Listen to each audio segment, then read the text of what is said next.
Friends, मैं रीता भास्कर आप सभी लोग को अपने यूट्यूब चैनल पर स्वागत करती हूँ और आशा करती हूँ कि आप लोग स्वस्थ होंगे, सुरक्षित होंगे। और फ्रेंड्स, मैं एनसीईआरटी में 3 चैप्टर करा चुकी हूँ। ये चौथा चैप्टर है, विषय 4। इसमें आज हम पढ़ेंगे विचारक, विश्वास और इमारती सांस्कृतिक विकास कैसे हुआ ईसा पूर्व 600 ईस्वी से। यह चैप्टर चलेगा ईसा संवत 600 ईस्वी तक। ठीक है, तो चलिए, इसमें बहुत सी महत्वपूर्ण आपको जानकारी मिलेगी और बहुत सारी चीजें आपको जानने को मिलेगी। और जिन लोगों ने पहले की वीडियो नहीं देखी है वो पहले की वीडियो प्लीज अवश्य देखें उसे। जिन लोगों ने चैनल सब्सक्राइब नहीं किया है, जो लोग चैनल पर नए हैं, चैनल को सब्सक्राइब कर लें और बेल आइकन को प्रेस जरूर कर लें, जिससे कि नई वीडियो की नोटिफिकेशन आप तक पहुंचती रहे। और प्लीज वीडियो अगर पसंद आता है तो उसे लाइक करें, कमेंट करें, शेयर करें। ठीक है, तो चलिए शुरू करते हैं। सांस्कृतिक विकास। इस अध्याय में हम 1000 साल लंबी यात्रा पर जाएंगे। तो आप देखिए कितनी लंबी यात्रा है। इस अध्याय में, इस चैप्टर में हम क्या क्या चीजें पढ़ेंगे। तो 1000 साल लंबी यात्रा पर जाएंगे। इसमें हम दार्शनिकों के बारे में पढ़ेंगे। क्या क्या पढ़ेंगे हम? दार्शनिकों के बारे में इसमें हम पढ़ेंगे और यह जानने की कोशिश करेंगे कि उन्होंने समाज में अपनी स्थिति को समझने के लिए क्या प्रयास किया। ठीक है, हम यह भी देखेंगे कि उनके विचार किस तरह मौखिक भी और लिखित भी परंपराओं में कैसे संग्रहित हुए तथा उन्हें स्थापत्य कला, मूर्ति कला के माध्यम से कैसी अभिव्यक्ति सोच मिली। ठीक है, सब जनता पर इन विचारकों के अस्थायी प्रभाव को दर्शाते हैं। ठीक है, ये सब जनता पर इन विचारक जो थे, इनके अस्थायी प्रभाव को क्या करते हैं? दर्शाते हैं। हालांकि हम बौद्ध धर्म का विशेष अध्ययन करेंगे। तो इस अध्याय में बौद्ध धर्म बहुत महत्वपूर्ण टॉपिक है और उसमें से क्वेश्चन हमेशा आते हैं। कोई भी एग्जाम होगा तो आपको अच्छी तरीके से ये चैप्टर अच्छी तरीके से करना है और पूरा वीडियो अवश्य देखना है आपको। ठीक है, यह ध्यान देने योग्य बात है कि यह परंपरा अकेली विकसित नहीं हुई, दूसरी परंपराएं भी थी। एक दूसरे के साथ लगातार वाद विवाद और संवाद चला रही थी। इन रोमांचक विचारों और विश्वासों की दुनिया के पुनर्निर्माण के लिए इतिहासकार जिन स्रोतों का अध्ययन करते हैं उनमें बौद्ध धर्म, जैन धर्म और ब्राह्मण ग्रंथों के अलावा इमारतों और अभिलेख जैसे प्रभुत मात्रा में उपलब्ध भौतिक साक्ष्य भी शामिल है। उस युग की बची हुई इमारतों में सबसे सुरक्षित है सांची का स्तूप। ठीक है, सांची का स्तूप है जो मध्य प्रदेश में है। तो यह स्तूप इस अध्याय के अध्ययन का एक प्रमुख केंद्र बिंदु है। चलिए, सांची की एक झलक। सांची 19वीं सदी में भोपाल राज्य के प्राचीन अवशेषों में सबसे अद्भुत सांची कनखेड़ा की इमारतें हैं। क्या है जगह का नाम? कनखेड़ा, सांची। ठीक है, भोपाल से 20 मील उत्तर पूर्व की तरफ एक पहाड़ी की तलहटी में बसे इस गांव में हम कल देखने गए थे। हमने पत्थर की वस्तुओं, बुद्ध की मूर्तियों और एक प्राचीन तोरण द्वार का निरीक्षण किया। ये अवशेष यूरोप के सज्जनों को विशेष रुचिकर लगते हैं, जिनमें मेजर अलेक्जेंडर कनिंघम एक हैं। इनके बारे में हमने पिछले में भी पढ़ा था। कनिंघम, मेजर अलेक्जेंडर कनिंघम ने इस इलाके में कई हफ्ते तक रुककर इन अवशेषों का निरीक्षण किया था। हमने पहले वीडियो में ये चीज पढ़ी थी, पिछली वीडियो में। ठीक है, उन्होंने इस जगह के चित्र बनाए, वहां के अभिलेखों को पढ़ा और गुंबद नुमा ढांचों के बीचे बीच क्या की खुदाई की थी। उन्होंने इस खोज के निष्कर्षों को एक अंग्रेज पुस्तक में लिखा। भोपाल की नवाब शासनकाल 1868 से 1901। शाहजहां बेगम की आत्मकथा ताजुल इकबाल। तारीख भोपाल। क्या है नाम? ताज उल इकबाल। कौन है ये? शाहजहां बेगम। भोपाल का इतिहास से 1876 में एच डी बोरस्टर ने इसका क्या किया था? अनुवाद किया था, ताजुल इकबाल। ठीक है, आगे चलते हैं हम।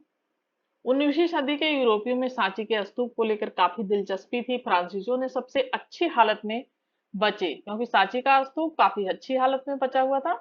तो सांची के पूर्वी तोरणद्वार को फ्रांस के संग्रहालय में प्रदर्शित करने के लिए शाहजहां बेगम से फ्रांस ले जाने की इजाजत मांगी थी। कुछ समय के लिए अंग्रेजों ने भी ऐसी ही कोशिश की। सौभाग्यवश फ्रांसीसी और अंग्रेज दोनों ही बड़ी सावधानी से बनाई प्लास्टर और प्रतिकृतियों से संतुष्ट हो गए। इस प्रकार मूल कृति भोपाल राज्य में अपनी जगह पर ही रही। भोपाल के शासकों शाहजहां बेगम और उनकी उत्तराधिकारी सुल्तान जहां बेगम ने इस प्राचीन स्थल के रख रखाव के लिए धन का अनुदान किया। आश्चर्य नहीं कि जॉन मार्शल ने सांची पर लिखे अपने महत्वपूर्ण ग्रंथों को सुल्तान जहां को समर्पित कर दिया। सुल्तान जहां बेगम ने वहां पर एक संग्रहालय अतिथिशाला बनाने के लिए अनुदान दिया। वहां रहते हुए जॉन मार्शल ने उपयुक्त क्या की पुस्तकें लिखी थी। ठीक है, सुल्तान जहां ने क्या किया था, महत्वपूर्ण ग्रंथों को समर्पित किया था। जॉन मार्शल ने सांची पर लिखे अपने महत्वपूर्ण सुल्तान जहां को समर्पित किया था। ये मेन पॉइंट है, ध्यान रखें। सुल्तान जहां बेगम ने वहां पर एक संग्रहालय अतिथिशाला बनाने के लिए अनुदान दिया। वहां रहते हुए जॉन मार्शल ने उपयुक्त पुस्तकें लिखी थी। इस पुस्तक के विभिन्न खंडों के प्रकाशन में भी सुल्तान जहां बेगम ने अनुदान दिया था। इसलिए यदि यह स्तूप समूह बना रहा है तो इसके पीछे कुछ विवेकपूर्ण निर्णयों की बड़ी भूमिका है। शायद हम इस मामले में भी भाग्यशाली रहे हैं कि इस स्तूप पर किसी रेल ठेकेदार या निर्माता की नजर नहीं पड़ी। यह उन लोगों से भी बचा रहा जो ऐसी चीजों को यूरोप के संग्रहालयों में ले जाना चाहते थे। बौद्ध धर्म के इस महत्वपूर्ण केंद्र की खोज से आरंभिक बौद्ध धर्म के बारे में हमारी समझ को क्या हुआ, महत्वपूर्ण बदलाव हमारी समझ में आए थे। ठीक है, आज यह जगह भारतीय पुरातात्विक सर्वेक्षण के सफल मरम्मत और संरक्षण का जीता जाता उदाहरण है। तो सांची का महान स्तूप, ये थोड़ा सा हम पढ़ लेते हैं। यह है सांची का स्तूप। यदि अब यह है कि इसमें दिया हुआ है कि जगह कहां से कहां तक दिल्ली से उसे, तो खूबसूरत स्तूप को देखेंगे आप। और ये तो खैर उसके बारे में दिया है कि आप जाएंगे वहां अगर आपको देखना है तो। ठीक है, तो ये है सांची का स्तूप, ये है। ठीक है, चलिए आखिर इस इमारत का क्या महत्व है, यह टीला क्यों बनाया गया, इसके अंदर क्या था, इसके चारों ओर पत्थर की रेलिंग क्यों बनाई गई, इस स्तूप को किसने बनवाया। ठीक है, यह इसके लिए धन किसने दिया, इसकी खोज कब की गई। ग्रंथों, मूर्तियों, स्थापत्य कला और अभिलेखों के अध्ययन के द्वारा हम इस रोचक इतिहास की खोज कर सकते हैं। तो हम ये सब चीजें देखेंगे। आइए हम प्रारंभिक बौद्ध धर्म की पृष्ठभूमि के अन्वेषण से शुरुआत करते हैं। तो ये हम पृष्ठभूमि पे आ गए और हम यहाँ से शुरुआत करेंगे। यज्ञ और विवाद, यह पृष्ठभूमि। ईसा पूर्व प्रथम सहस्त्राब्दी का काल विश्व इतिहास में अनेक महत्वपूर्ण मोड़ माना जाता है। इस काल में ईरान में क्या है, जरथुस्त्र जैसे चिंतक, चीन में खुगत्सी, यूनान में शुकरात और प्लेटो, अरस्तु। ठीक है, और भारत में महावीर और बुद्ध और अन्य कई चिंतकों का उद्भव हुआ। तो कितने महान चिंतक थे, सुकरात, प्लेटो और अरस्तु के बारे में भी आपने पॉलिटिकल साइंस में, मैंने पॉलिटिकल थिंकर्स के बारे में जो पढ़ाया है। और ये देखिए, ये ईरान के जरथुस्त्र और चीन के खुगत्सी, यूनान के सुकरात, प्लेटो और अरस्तु, और भारत में महावीर और बुद्ध भगवान। कई अन्य चिंतकों का उद्भव हुआ। उन्होंने जीवन के रहस्यों को समझने का प्रयास किया। साथ साथ वे इंसानों और विश्व व्यवस्था के बीच रिश्ते को समझने की कोशिश कर रहे थे। यही वह समय था जब गंगा घाटी में नए राज्य और शहर उभर रहे थे। सामाजिक एवं आर्थिक जीवन में कई तरह के बदलाव आ रहे थे। ठीक है, ये मनीषी इन बदलते हालात को भी समझने की कोशिश कर रहे थे। ये लोग इन सब जो सामाजिक आर्थिक बदलाव आ रहे थे उस समय, तो उसको समझने की कोशिश भी की जा रही थी। सामाजिक रूप से भी बहुत बदलाव आए थे बौद्ध धर्म के आने के बाद, जैन धर्म के आने के बाद। अग्नि की प्रार्थना। ठीक है, इसमें यहाँ पर ऋग्वेद से लिए गए 2 छंद हैं जिनमें अग्निदेव का आह्वान किया गया है। शक्तिशाली देव, आप हमारी आहुति देवताओं तक ले जाएं। हे बुद्धिमत, आप तो सबके दाता हैं। हे पुरोहित, हमें खूब सारे खाद्य पदार्थ दें। तो ये सब चीजें आपको ध्यान रखनी है, क्योंकि ऐसे डिक्टो पूछ लेगा, फिर पूछेगा ये कहाँ से लिया गया है। तो आपको ये याद रखना है कि ये ऋग्वेद से लिया गया है। तो इन सब चीजों पे बहुत ध्यान रखा करिए। हे अग्नि, यज्ञ के देवता द्वारा हमारे लिए प्रचुर धन ला दे। हे अग्नि, जो आपकी प्रार्थना करता है उसके लिए आप सदा के लिए पुष्टिवर्धक अद्भुत गाय ला दें। हमें एक पुत्र मिले जो हमारे वंश को आगे बढ़ाए। इस तरह के छंद एक खास जगह की संस्कृति में रचे गए थे, जिसे वैदिक संस्कृति कहा जाता था। क्या कहा जाता था उसे? वैदिक संस्कृति। ये स्रोत पुरोहित परिवारों के लोगों को मौखिक रूप में सिखाए जाते थे। तो पुरोहित परिवार के जो लोग होते थे उन्हें ही ये सिखाए जाते थे। ठीक है, अब हम चलेंगे यहाँ पे देखेंगे यज्ञों की परंपरा। चिंतन, धार्मिक विश्वास और व्यवहार की कई धाराएं प्राचीन युग से ही चली आ रही थी। ठीक है, पूर्व वैदिक परंपरा जिसकी जानकारी हमें 1500 से 1000 ईसा पूर्व में संकलित ऋग्वेद से मिलती है। ठीक है, पूर्व वैदिक परंपरा जिसकी जानकारी हमें कैसे मिलती है? 1500 से जो 1000 ईसा पूर्व से संकलित जो ऋग्वेद है, संकलन हुआ है ऋग्वेद से, हमें बहुत सारी जानकारी मिलती है। वैसे ही एक प्राचीन परंपरा थी ऋग्वेद। अग्नि, इंद्र, सोम आदि कई देवताओं की स्तुति का संग्रह है। कि किन किन देवताओं का है ये भी पूछा जाता है एग्जाम में, तो एग्जाम में पॉइंट के विषय से आप ध्यान रखें। अग्नि, इंद्र, सोम। ठीक है, यज्ञों के समय इन स्रोतों का क्या किया जाता है? उच्चारण किया जाता। जब यज्ञ कराए जाते थे उस समय इन स्रोतों का उच्चारण कराया जाता था। और लोग मवेशी, बेटे, स्वास्थ्य, लंबी आयु आदि के लिए क्या करते थे? प्रार्थना करते थे, अपने पशुओं के लिए, बेटे के लिए, स्वास्थ्य के लिए, लंबी आयु के लिए। शुरू शुरू में यज्ञ सामूहिक रूप से किए जाते थे। बाद में लगभग करीब 1000 ईसा पूर्व से 500 ईसा पूर्व कुछ कुछ यज्ञ घरों के मालिकों द्वारा भी किए जाते थे। राजसूय यज्ञ, अश्वमेध जैसे जटिल यज्ञ सरदार और राजा किया करते थे। तो राजसूय यज्ञ, राजा, और अश्वमेध यज्ञ जो घोड़ों को छोड़ दिया जाता था, और अश्वमेध यज्ञ कहलाता था वो। और अगर किसी ने विरोध नहीं किया और कोई वो नहीं किया तो इसका मतलब है कि वो हमारा एरिया है, तो घोड़ों को छोड़ दिया जाता है इसमें। ठीक है, इनके अनुष्ठान के लिए उन्हें ब्राह्मण पुरोहितों पर निर्भर रहना पड़ता था। तो जो ब्राह्मण पुरोहित होते थे वो यज्ञ करवाते थे। ठीक है, उपनिषद 6ठी शताब्दी ईस्वी पूर्व में पाई गई विचारधाराओं से पता चलता है कि लोग जीवन का अर्थ, मृत्यु के बाद जीवन की संभावना और पुनर्जन्म के बारे में जानने के लिए उत्सुक थे। क्या पुनर्जन्म अतीत के कर्मों के कारण होता था? ऐसे मुद्दों पर पुरजोर बहस होती थी। मनीषी परम यथार्थ की प्रकृति को समझने और अभिव्यक्ति करने में लगे थे। वैदिक परंपरा से बाहर की कुछ दार्शनिक या सवाल उठा रहे थे कि सत्य एक होता है। वाद विवाद और चर्चाएं। समकालीन बौद्ध ग्रंथों में हमें 64 संप्रदायों या चिंतन परंपराओं का उल्लेख मिलता है। इससे हमें जीवंत चर्चाओं और विवादों की एक झांकी मिलती है। शिक्षक एक जगह से दूसरी जगह घूम घूम कर अपने दर्शन या विश्व के विषय में अपनी समझ को लेकर एक दूसरे से तथा सामान्य लोगों से तर्क वितर्क करते थे। ये चर्चाएं कुटागार शालाओं, शब्दार्थ क्या था? नुकीली छत वाली झोपड़ी या ऐसे उपवनों में होती थी जहां घुमक्कड़ मनीषी ठहरा करते थे। ठीक है, जो घुमक्कड़ होते थे वो लोग।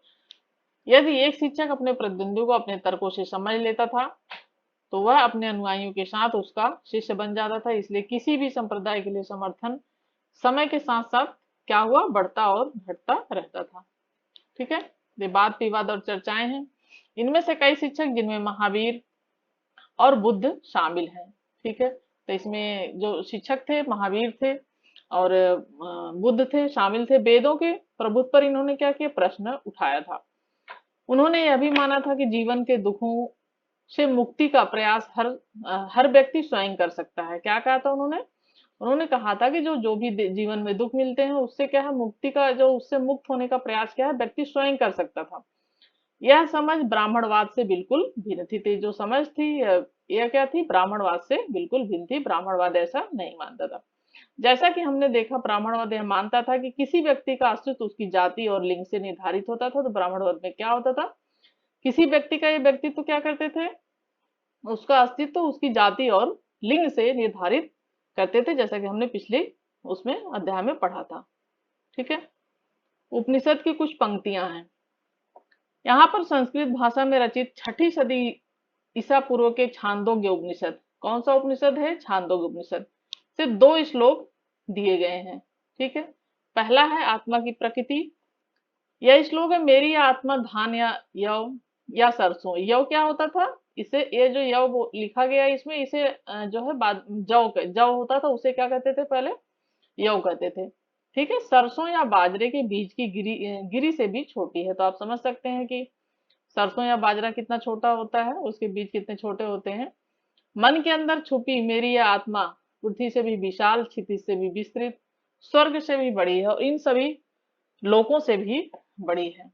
सच्चा यज्ञ, यह जो बह रहा है निश्चय ही पवन, क्या है, पवन, हवा, जो बह रहा है निश्चय ही एक यज्ञ है। बहते बहते यह सबको पवित्र करता है, इसलिए यह वास्तव में क्या है, यज्ञ है।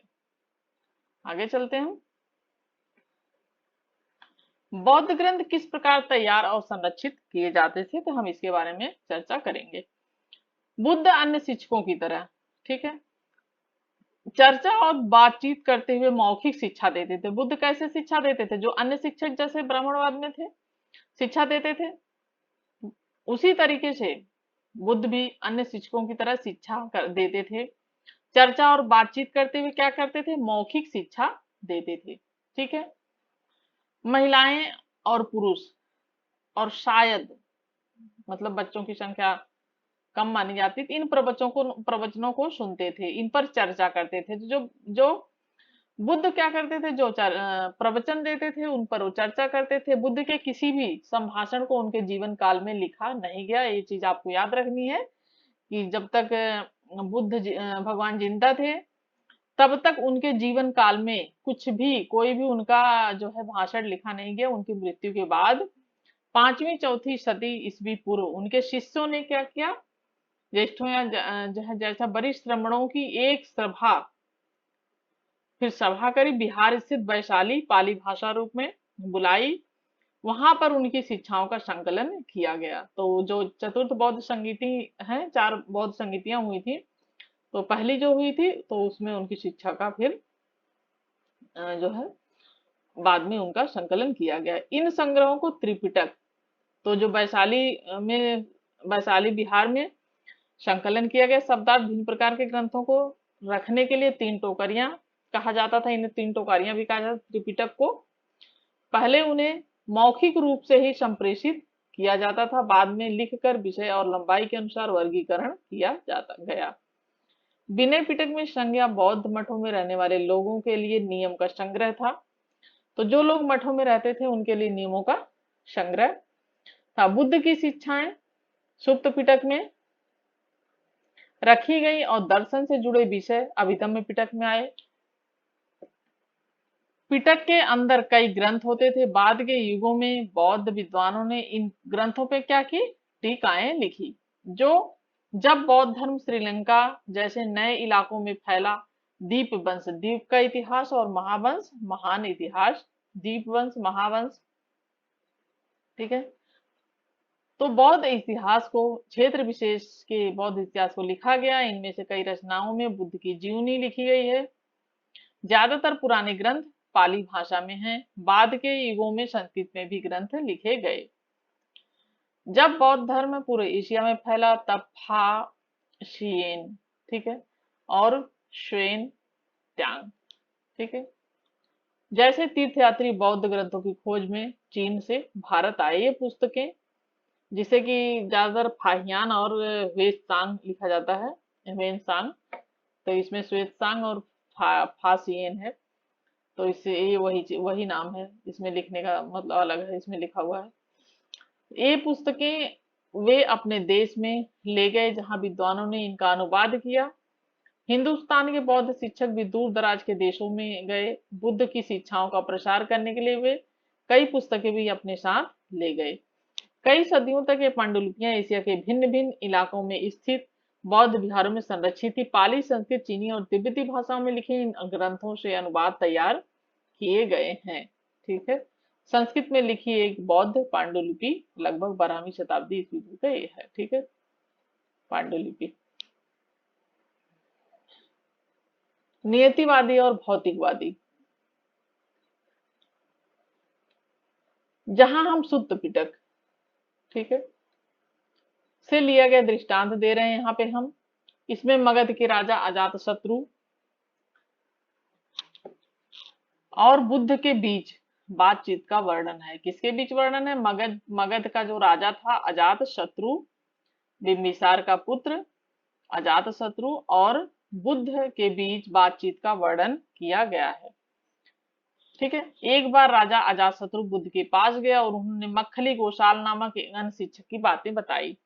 हालांकि बुद्धिमान लोग यह विश्वास करते हैं कि सदगुरु से, इस तपस्या से मैं कर्म प्राप्ति करूंगा। मूर्ख उन्हीं कार्यों को करके धीरे धीरे कर्म मुक्ति की उम्मीद करेगा। दोनों में से कोई कुछ नहीं कर सकता।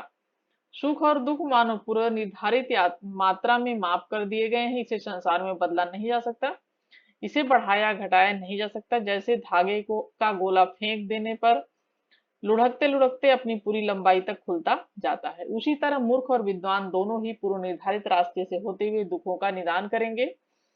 और अजीत केश कंबलिन नामक दार्शनिक ने यह उपदेश दिया। किसने उपदेश दिया है ये? केश कंबलिन नामक दार्शनिक ने। एग्जाम के हिसाब से बहुत महत्वपूर्ण है। मान लीजिए ये दे दिया और नाम पूछ दिया, ठीक है, तो इसलिए आपको याद रखना है। हे राजन, दान यज्ञ या चढ़ावा जैसी कोई चीज नहीं होती। इस दुनिया या दूसरी दुनिया जैसी कोई चीज नहीं होती है। मनुष्य 4 तत्वों से बना है। जब वह मरता है तब मिट्टी वाला अंश, पृथ्वी में जल वाला हिस्सा, जल में गर्मी वाला अंश, आग में सांस का अंश, वायु में वापिस मिल जाता है और इसकी इंद्रियां क्या होती हैं? अंतरिक्ष का हिस्सा बन जाती हैं। दान देने की बात मूर्खों का सिद्धांत है। खोखला झूठ है। मूर्ख हो या विद्वान हो, दोनों ही कटकर नष्ट हो जाते हैं। मृत्यु के बाद कोई नहीं बचता, ऐसा। ठीक है। प्रथम गद्यांश के उपदेशक आजीवक परंपरा के थे। उन्हें अक्सर नियतिवादी कहा जाता था। ठीक है। ऐसे लोग जो विश्वास करते थे कि सब कुछ पूर्व निर्धारित है। तो नियतिवादी लोग कौन होते हैं? नीतिवादी लोग वो होते हैं कि जिन्हें जिन्हें ऐसा लगता है कि सब कुछ ईश्वर ने, या सब कुछ हमारा जो है, सब कुछ जो हमारे साथ हो रहा है वो क्या है, वो सब पहले से निर्धारित कर दिया गया है, उसमें कोई फेरबदल या परिवर्तन नहीं हो सकता है। ठीक है। यानी जो कुछ हो रहा है वह पहले से सब कुछ निर्धारित है। तो नियतिवादी यह मतलब कहते हैं कि ये तो नियति है। आज भी सुनने को आपको मिलता है और आज भी लोग मानते हैं ऐसी चीजें, बहुत लोग, कि सब कुछ नियति से निर्धारित है। यानी भगवान ने सब कुछ निर्धारित कर रखा है, जिसके साथ जो होना है वो होके रहेगा। तो ये चीज होती है, नियतिवादी लोग होते हैं, तो उनका ये विश्वास होता है। द्वितीय गद्यांश के उपदेशक लोकायत परंपरा के थे। जो दूसरा गद्यांश था वो लोकायत परंपरा के थे, जिन्हें सामान्यतः भौतिकवादी कहा जाता है। भौतिकवादी कौन होते हैं? इन दार्शनिक परंपराओं के ग्रंथ नष्ट हो गए हैं, इसलिए हम अन्य परंपराओं से ही उनके बारे में जानकारी हमें मिलती है। ठीक है। लौकिक सुखों से आगे महावीर का संदेश। जैनों को मूल सिद्धांत 6ठी सदी ईसवी पूर्व में वर्धमान महावीर के जन्म से पहले उत्तर भारत में प्रचलित थे। जैन परंपरा के अनुसार महावीर से पहले 33 शिक्षक हो चुके थे और ये 24वें तीर्थकर थे। यानी कि वे महापुरुष जो पुरुषों और महिलाओं को जीवन की नदी के पार पहुंचाते हैं। तीर्थकर का मतलब, जैन दर्शन की सबसे महत्वपूर्ण अवधारणा यह है कि संपूर्ण विश्व प्राणवान है। यह माना जाता है कि पत्थर, चट्टान और जल में भी जीवन होता है। तो जो दर्शनवादी लोग होते हैं वो क्या कहते हैं? उनका कहना है कि हर चीज में जीव है। ठीक है। जीवों के प्रति अहिंसा, ठीक है, खासकर इंसानों, जानवरों, पेड़ पौधों, कीड़ों मकोड़ों, सबको, किसी को भी न मारना, जैन दर्शन का क्या है? प्रमुख केंद्र बिंदु है। मथुरा से प्राप्त तीर्थकर की एक मूर्ति है, लगभग 3री शताब्दी की, जो है महावीर, ये मूर्ति है। ठीक है। जैन मान्यता के अनुसार जन्म और पुनर्जन्म चक्र कर्म के द्वारा निर्धारित होता है। कर्म के चक्र से मुक्ति के लिए त्याग और तपस्या की जरूरत होती है। यह संसार के त्याग से ही संभव हो पाता है। इसलिए मुक्ति के लिए विहारों में निवास करना एक अनिवार्य नियम बन गया। जैन साधु साध्वी 5 व्रत करते थे। कौन कौन से व्रत करते थे? हत्या न करना, चोरी नहीं करना, झूठ नहीं बोलना और ब्रह्मचर्य। ठीक है। और धन संग्रह नहीं करना। ठीक है। तो ये है इनके 5 व्रत थे। महल के बाहर की दुनिया। जैसे बुद्ध उपदेशों को उनके शिष्यों ने संकलित किया, वैसे ही महावीर के शिष्यों ने किया। अक्सर ये उपदेश कहानियों के रूप में प्रस्तुत किए जाते थे जो आम लोग आकर्षित करते थे। यह उदाहरण उत्तराध्ययन सूत्र नामक एक ग्रंथ से लिया गया है। इसमें कमलावती नामक एक महारानी अपने पति को संन्यास लेने के लिए समझा रही है। ठीक है, अगर संपूर्ण विश्व और वहां के सभी खजाने तुम्हारे हो जाएं, तब भी तुम्हें संतोष नहीं होगा, न ही यह सारा कुछ तुम्हें बचा पाएगा। हे राजन, जब तुम्हारी मृत्यु होगी और जब सारा धन पीछे छूट जाएगा, तब सिर्फ धर्म ही और कुछ भी नहीं तुम्हारी रक्षा करेगा। जैसे एक चिड़िया पिंजरे से नफरत करती है, वैसे ही मैं इस संसार से नफरत करती हूँ। मैं बाल बच्चे को जन्म न देकर निष्काम भाव से, बिना लाभ की कामना से और बिना देश के एक साध्वी की तरह जीवन बिताऊंगी, यह कहती है। जिन लोगों ने सुख का उपभोग करके उसे त्याग दिया, वायु की तरह भ्रमण करते हैं, जहां मन करे स्वतंत्र उड़ते हुए पक्षियों की तरह जाते हैं। इन विशाल राज्य का परित्याग करो, इंद्रिय सुखों से नाता तोड़ो, निष्काम अपरिग्रही बनो, तत्पश्चात तेजमय हो घोर तपस्या करो। महारानी के द्वारा दिया गया कौन सा तर्क आपको सबसे ज्यादा युक्ति संगत लगता है? ठीक है, तो जैन धर्म का विस्तार, तो ये हम इसके बारे में अब पढ़ेंगे नेक्स्ट टाइम, नेक्स्ट वीडियो में। ठीक है, तो हमने इतना कर लिया है। तो thank you friends, thank you for watching video.